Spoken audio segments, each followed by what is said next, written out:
Selamat pagi, suster, Bapak Ibu guru, dan rekan-rekan sekalian, serta anak-anak sekalian yang terkasih.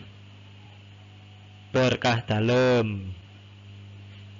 Sebelum kita mengawali aktivitas pagi ini, marilah kita terlebih dahulu mendengarkan renungan harian pada hari Selasa, tanggal 19 Januari 2021, yang diambil dari Injil Markus bab 2 ayat 23 sampai dengan 28.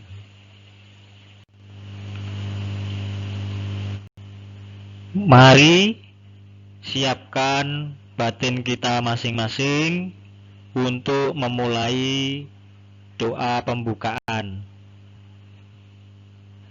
dengan tanda kemenangan Kristus, demi nama Bapa dan Putra dan Roh Kudus. Amin. Ya Roh Kudus, terima kasih atas udara pagi yang dapat kami hirup hari ini. Saat ini kami berhimpun di hadapan-Mu. Hadirlah ke tengah kami dan terangilah hati kami. Berilah kami cahaya roh ilahi-Mu untuk mengenal kehendak-Mu, agar menjadikannya kehendak kami dan mengamalkannya dalam hidup kami. Semua ini kami sampaikan kepadamu dengan pengantaraan Kristus Tuhan kami. Amin. Pembacaan diambil dari Injil Markus bab 2 ayat 23 sampai dengan 28. Pada suatu kali pada hari Sabat, Yesus berjalan di ladang gandum. Maka kata orang-orang Farisi kepadanya, "Lihat, mengapa mereka berbuat sesuatu yang tidak diperbolehkan pada hari Sabat?" Jawabnya kepada mereka, "Belum pernahkah kamu baca apa yang dilakukan Daud ketika ia dan mereka yang mengikutinya kekurangan dan kelaparan? Bagaimana ia masuk ke rumah Allah waktu Abiatar menjabat sebagai imam besar, lalu makan sajian itu yang tidak boleh dimakan kecuali oleh imam-imam, dan memberinya juga kepada pengikut-pengikutnya." Lalu kata Yesus kepada mereka, "Hari Sabat diadakan untuk manusia, dan bukan manusia untuk hari Sabat. Jadi, Anak Manusia adalah juga Tuhan atas hari Sabat." Demikianlah sabda Tuhan. Terpujilah Kristus.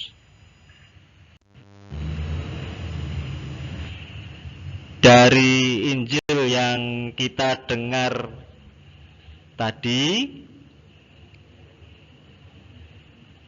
renungan bisa kita simak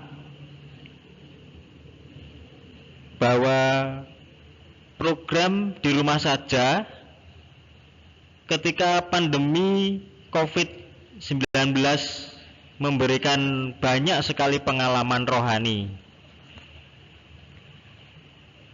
Salah satu yang mendasar antara lain banyak orang menemukan makna di rumah saja seperti Sabat dalam Injil.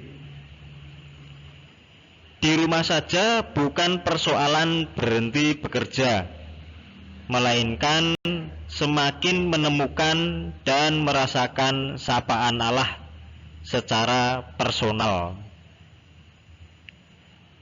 Orang tidak sibuk dengan pekerjaannya, tetapi mereka mengerti bahwa dalam kebersamaan dengan Allah, kita bisa melihat dan melakukan banyak hal baik bagi orang lain. Pada hari Sabat, Yesus juga menemukan apa yang dibutuhkan oleh orang-orang yang menderita.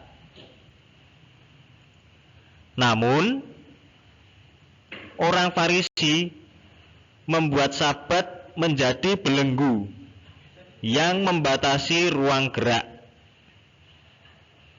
Oleh sebab itu, Yesus menunjukkan bahwa Sabat merupakan karunia Allah yang dirancang sebagai hari istirahat dan hari ibadah.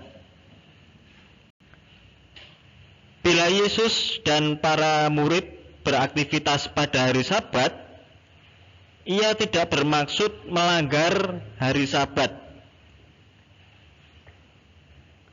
Ia juga tidak sedang mengajar para murid melawan hukum Sabat. Yesus menjadikan karyanya sebagai bukti bahwa Anak Manusia adalah Tuhan atas hari Sabat. Dalam peristiwa makna di ladang gandum dan penyembuhan orang, Yesus mengembalikan arti Sabat yang sesungguhnya.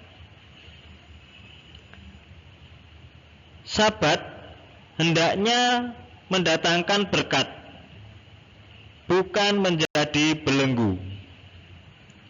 Sabat menjadikan manusia makin menyadari hakikat diri dan memahami bahwa Allah adalah si empunya hari Sabat. Manusia mesti menjadikan hari Sabat sebagai hari penuh berkat dan membagi berkat.